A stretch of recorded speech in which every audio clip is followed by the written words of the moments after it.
কলকাতা টিভির ফেসবুক পেজে সবাইকে স্বাগত জানাচ্ছি। এই মুহূর্তের ক্রীড়া ক্ষেত্রে যেটা সব থেকে বড় খবর সেটা হচ্ছে যে এশিয়া কাপের দল ঘোষণা করা হয়ে গিয়েছে।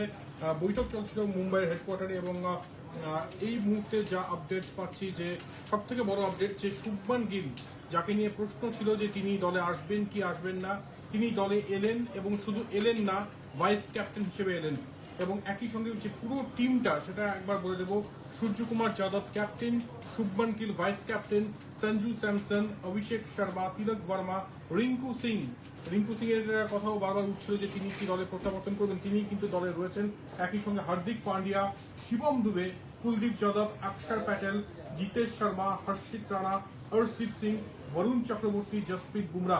অর্থাৎ যেটা বলা হয়েছিল বুমরাকে কামব্যাক করানো হবে এই টি-20 স্কোয়াডে, তিনি কামব্যাক করছেন এবং সূত্র যেটা বলছে হয়তো প্রথম টেস্ট তিনি খেলবেন নাই ওয়েস্ট ইন্ডিজের বিরুদ্ধে। তবে এশিয়া কাপের সব থেকে বড় চমক যদি বলা হয় তাহলে শুভমান গিলকে নিয়ে জোর সওয়াল হয়েছে। গতকাল পর্যন্ত খবর ছিল শুভমান গিল দলে ঢুকছেন না, তবে আজকে কোথাও গিয়ে সমীকরণ বদলেছে এবং সমীকরণ বদলানোর পিছনে এই ভারত ইংল্যান্ড সিরিজ যেখানে এত রান তিনি করেছেন, অনেকে এই যুক্তিটা দিচ্ছিলেন যে লাল বলের ক্রিকেট এবং সাদা বলের ক্রিকেট আলাদা, তাই সাদা বলের ক্রিকেটে যারা পারফর্ম করেছে টি-20 ফর্মেটে যেসব ব্যাটাররা পারফর্ম করেছে অলরেডি, তাদের মধ্যে কাউকে স্যাক্রিফাইস করতে হবে যদি শুভমান গিল আসেন এই দলে। তবে ওই যে পারফরমেন্স সব কথা বলে, টেস্ট সিরিজে এরকম পারফরমেন্সের পর এই যে এশিয়া কাপ হতে চলেছে যেটাকে টি-20 বিশ্বকাপে ড্রেস রিহার্সাল করা হচ্ছে, সেই ড্রেস রিহার্সালে শুভমান গিল থাকবে না এটা হতেই পারে না। এবং একই সঙ্গে বলে রাখি যে শুভমান গিলের আইপিএল পারফরমেন্সটাও কিন্তু কাউন্ট করা হয়েছে।